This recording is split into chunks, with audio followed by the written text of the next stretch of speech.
Canad Stadium is going to pieces. The old home of the Winnipeg Blue Bombers is about to be closed for good and demolished to make way for a shopping centre. For many die-hard blue and gold fans, the shopping has already begun for a piece of football history. Dan Grummett is live with more on that big stadium sale today. Dan, see anything you like? Live with Buzz and Boomer, actually, Peter. Lots of things to like, and the live auction is set to begin actually any minute. Some big ticket items up for grabs. If you look behind me, the infamous Appleton Rum Hut is for sale, or Party Central as it's been known by some fans over the years. One man remarked he's willing to pay whatever it takes to get it, so who knows how high the bidding will go. Another thing up for grabs is section signs from the east and west. One highly coveted section, notoriously lively, Section S. Everything else is inside or already purchased. It's a bomber clearance, and everything must go blue. A couple of bums sat on that chair over the years, so it'll look good in my basement.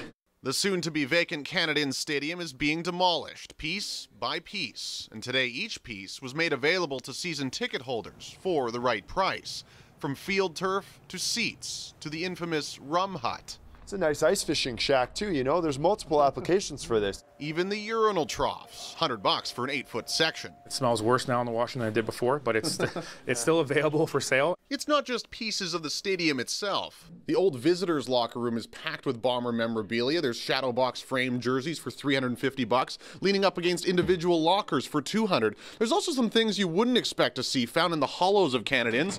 Plates for $10 with the Bomber logo on them, and some randomly lost old cell phones for $5 a piece. We're selling it as, you know, a Milt Stegall contract was probably done on that phone. In the parking lot, Mike Jankowitz and his son Ryan load up their haul, including this photo of a military flyby, which pictures them in the stands. There's my dad, myself, and my girlfriend.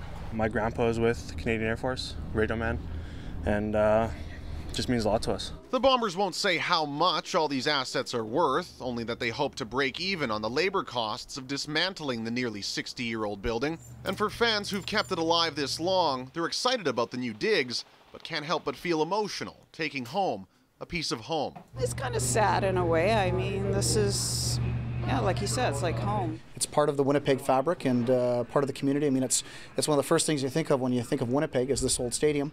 I think it's important to preserve a little piece of that history in each of our houses. The team hopes to be completely moved out by Christmas Eve. Oh boy.